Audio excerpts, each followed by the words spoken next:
दोस्तों, कल आधी रात जो हुआ उसकी कल्पना न तो ढाका की अंतरिम सरकार ने की थी और न ही बीजिंग के रणनीतिकारों ने। कल रात करीब 1:15 पर भारतीय सेना के स्पेशल पैरा कमांडोज ने अंतरराष्ट्रीय सीमा लांघकर बांग्लादेश के लालमोनीरहाट एयरबेस पर तिरंगा फहरा दिया है। यह वही एयरबेस है जिसे चीन की अरबों डॉलर की मदद से सिर्फ इसलिए बनाया गया था ताकि युद्ध के समय भारत के चिकन नेक वाले संकरे रास्ते को काटकर पूर्वोत्तर को देश से अलग किया जा सके। लेकिन आज वही रणनीतिक अड्डा भारतीय जांबाजों के फौलादी बूटों के नीचे है। लेकिन कहानी यहीं खत्म नहीं होती। भारतीय सेना सिर्फ एयरबेस तक ही नहीं रुकी, बल्कि लालमोनीरहाट बेस से 12 किलोमीटर और अंदर घुसकर 7 रणनीतिक गांवों पर पूर्ण नियंत्रण पा चुकी है। उधर हिंद महासागर के खौलते पानी में पाकिस्तान का सबसे घातक युद्धपोत PNS बाबर भारत की तबाही का सपना लेकर निकला था। लेकिन उसे क्या पता था कि समंदर का असली सम्राट INS विक्रांत अपनी पूरी मारक क्षमता के साथ उसका काल बनकर बीच रास्ते में खड़ा है। आगे वीडियो में हम आपको मैप के जरिए दिखाएंगे वह सटीक क्षेत्र जहां इस समय भारतीय सेना ने कोहराम मचा रखा है।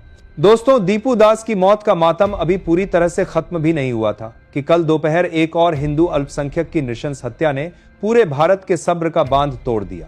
किसी भी महान राष्ट्र की सहन शक्ति की एक अंतिम सीमा होती है। पिछले कई हफ्तों से बांग्लादेश की गलियों से हमारे हिंदू भाइयों, माताओं और निर्दोष बच्चों की जो चीखें सुनाई दे रही थीं, उसने 1971 की उन काली रातों की यादें ताजा कर दी हैं, जब कूटनीति की मेज पर बात नहीं बनी, जब शांति की अपीलों को कमजोरी समझा गया, तो भारत ने वही किया जो एक स्वाभिमानी राष्ट्र को करना चाहिए। दीपू दास की हत्या महज एक आपराधिक घटना नहीं थी, बल्कि यह भारत की संप्रभुता और सम्मान को दी गई एक सीधी चुनौती थी।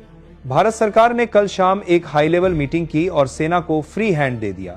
ऑपरेशन लालमोनीरहाट इतना गुप्त और सटीक था कि बांग्लादेशी सेना को संभलने या जवाबी कार्रवाई करने का मौका तक नहीं मिला।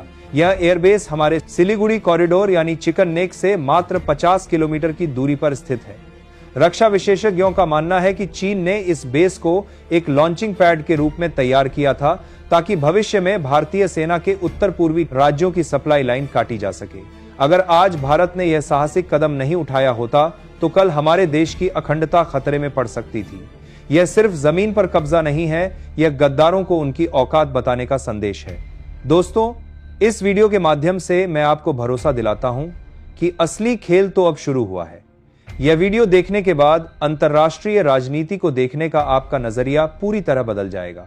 लेकिन इस बड़ी खबर की गहराई में जाने से पहले मुझे आपसे एक बहुत जरूरी बात करनी है। दोस्तों, जब भी देश की शान और तिरंगे की गरिमा की बात आती है, कुछ लोग अजीब सी चुप्पी साध लेते हैं। अगर आपको सच में गर्व है कि आप भारतीय हैं, अगर आपके अंदर वह जोश है जो हर देशभक्त में होना चाहिए, तो अभी इसी वक्त इस वीडियो को लाइक कीजिए, चैनल को सब्सक्राइब कीजिए और कमेंट बॉक्स में इतनी जोर से लिखिए भारत माता की जय कि इसकी गूंज बांग्लादेश की राजधानी ढाका तक सुनाई दे। दुनिया को पता चले कि यह 2025 का नया भारत है जो आंखों में आंखें डालकर बात करना जानता है। तो चलिए वापस आते हैं उस घटना पर जिसने बांग्लादेश सहित दुनिया को हिला रखा है। जैसे ही भारतीय सेना के बूटों की धमक ढाका की दहलीज तक पहुंची, बांग्लादेश की अंतरिम सरकार ने घबराकर अपने पुराने आका पाकिस्तान से मदद की भीख मांगी। पाकिस्तान, जो खुद अपनी अर्थव्यवस्था के चिथड़े उड़ने पर दाने दाने को मोहताज है, उसने भी भारत को उकसाने की एक और आत्मघाती हिमाकत कर डाली। पाकिस्तान ने आनन फानन में अपना सबसे बड़ा और आधुनिक युद्धपोत PNS बाबर 20,000 हथियारों से लैस 9 सैनिकों के साथ हिंद महासागर के रास्ते रवाना कर दिया है। इनका गुप्त प्लान था चटगांव पोर्ट के जरिए भारतीय सेना पर पीछे से दबाव बनाना और सप्लाई चेन को बाधित करना। लेकिन ये 1971 का बेबस भारत नहीं, बल्कि 2025 का शक्तिशाली भारत है। पाकिस्तान का PNS बाबर अभी कुछ मील ही चला था कि उसे रडार पर भारत का वो यमराज दिखाई दिया जिससे पूरी दुनिया थर्राती है, INS विक्रांत। भारत के इस विमानवाहक पोत के साथ INS विक्रमादित्य और विध्वंसक INS त्रिकंद ने चटगांव पोर्ट की ऐसी अभेद्य घेराबंदी की है कि वहां अब एक मछली भी भारत की इजाजत के बिना नहीं तैर सकती। हमारे रफाल और सुखोई विमानों की सुपरसोनिक गर्जना से पूरा बांग्लादेश दहल उठा है। हमारी वायुसेना सिर्फ पेट्रोलिंग नहीं कर रही, बल्कि पिन पॉइंट एक्यूरेसी के साथ हर उस पाकिस्तानी और चीनी मूवमेंट को ट्रैक कर रही है जो भारत की सुरक्षा में सेंध लगा सकती है। समंदर की लहरों पर अब सिर्फ तिरंगे का राज है। आज के दौर में युद्ध सिर्फ सरहद पर गोलियों और टैंकों से नहीं जीता जाता, बल्कि आर्थिक और रणनीतिक चोट से दुश्मन की कमर तोड़ी जाती है। भारत ने वही किया है। जैसे ही सेना ने सीमा पार की, भारत सरकार ने अपना आर्थिक ब्रह्मास्त्र चला दिया। अडानी पावर, जो बांग्लादेश की कुल बिजली खपत का एक बड़ा हिस्सा करीब 800 मेगावाट सप्लाई करती थी, उसकी सप्लाई तत्काल प्रभाव से रोक दी गई है। इसके साथ ही 3 अन्य भारतीय बिजली कंपनियों ने भी अपने हाथ खींच लिए हैं। परिणाम, आज पूरा बांग्लादेश घुप अंधेरे में डूबा हुआ है। वहां की गारमेंट फैक्ट्रियां, जो उनकी अर्थव्यवस्था की रीढ़ हैं, बंद हो चुकी हैं। इतना ही नहीं, बांग्लादेश अपनी जरूरत का 60% तेल और गैस भारत से आयात करता है। भारत ने इस सप्लाई लाइन में 50% से अधिक की कटौती कर दी है। बिना बिजली, बिना डीजल और बिना गैस के कोई भी सेना या देश 7 दिनों से ज्यादा संघर्ष नहीं कर सकता। यह भारत का वो साइलेंट किल है जिसने बिना एक भी नागरिक का खून बहाए वहां की शासन व्यवस्था को पंगु बना दिया है। जब पेट खाली होगा और अंधेरा घना होगा, तब ढाका को समझ आएगा कि भारत से दुश्मनी की कीमत क्या होती है। दोस्तों, व्हाइट हाउस की नीति आज भी वैसी ही दोहरी है। एक तरफ अमेरिका भारत को अपना सबसे बड़ा रणनीतिक साझेदार बताता है, लेकिन दूसरी तरफ पाकिस्तान की सेना को अरबों डॉलर की मदद और F-16 की मरम्मत के लिए फंड देना नहीं भूलता। अमेरिकी खुफिया एजेंसियों ने ही इस हमले की खबर लीक की ताकि भारत पर दबाव बनाया जा सके। क्या अमेरिका इस बार भी अपना 7वां बेड़ा हमारे खिलाफ भेजेगा? यहीं पर भारत की कूटनीति और मोदी पुतिन की दोस्ती का असली इम्तिहान होता है। रूस ने कल देर रात एक ऐसा बयान जारी किया जिसने वॉशिंगटन में हड़कंप मचा दिया। पुतिन ने साफ कहा है, दक्षिण एशिया के इस आंतरिक मामले में तीसरी शक्ति अमेरिका या चीन ने हस्तक्षेप किया तो रूस हाथ पर हाथ धरकर नहीं बैठेगा।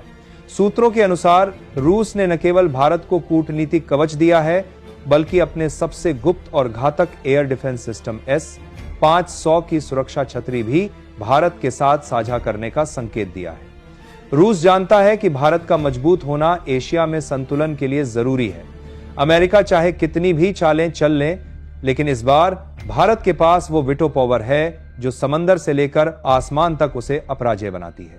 दोस्तों, हमें यह स्वीकार करना होगा कि 1971 के युद्ध में हमारे सैनिकों ने तो जीत हासिल की थी, लेकिन हमारे तत्कालीन राजनेताओं ने कूटनीति की मेज पर बड़ी भूल कर दी। हमने अपनी सेना द्वारा जीती गई जमीन को वापस कर दिया और वहां की कमान उन लोगों को सौंप दी जिनके मन में भारत के प्रति सम्मान नहीं था। नतीजा, आज 54 साल बाद भी हमें उसी जमीन से आने वाले खतरों का सामना करना पड़ रहा है।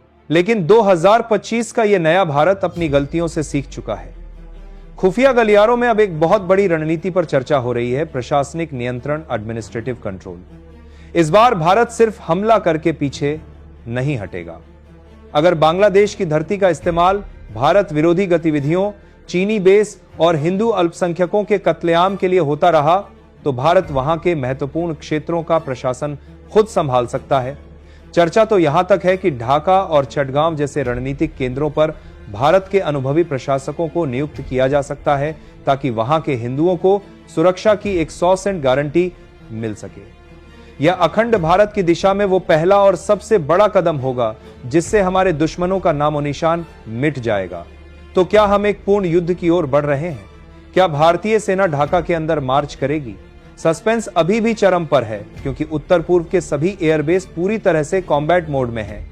रफाल और सुखोई के पायलट अपनी कॉकपिट में आदेश का इंतजार कर रहे हैं। भारत ने अपना रुख स्पष्ट कर दिया है, हम शांति के पुजारी हैं। लेकिन अगर हमारी शांति को कमजोरी समझा गया तो हम प्रलय करना भी जानते हैं। दोस्तों, आज समय है अपनी सेना के साथ चट्टान की तरह खड़े होने का। आप इस ऐतिहासिक और साहसिक कार्रवाई के बारे में क्या सोचते हैं? क्या भारत को अब पीछे हटना चाहिए या फिर इस बार पूरा हिसाब चुकता करके ही दम लेना चाहिए? क्या आपको लगता है कि बांग्लादेश का शासन अब भारत के हाथों में होना चाहिए? अपनी राय कमेंट बॉक्स में जरूर लिखें। अगर आपको अपने देश और अपनी सेना पर गर्व है तो इस वीडियो को इतना शेयर करें कि इसकी गूंज उन गद्दारों के कानों तक पहुंचे जो भारत को कमजोर समझने की भूल कर रहे हैं। कमेंट में भारत माता की जय और जय हिंद लिखना ना भूलें। अगली सबसे बड़ी अपडेट के लिए चैनल को अभी सब्सक्राइब करें और बेल आइकन दबाएं। जय हिंद, जय भारत।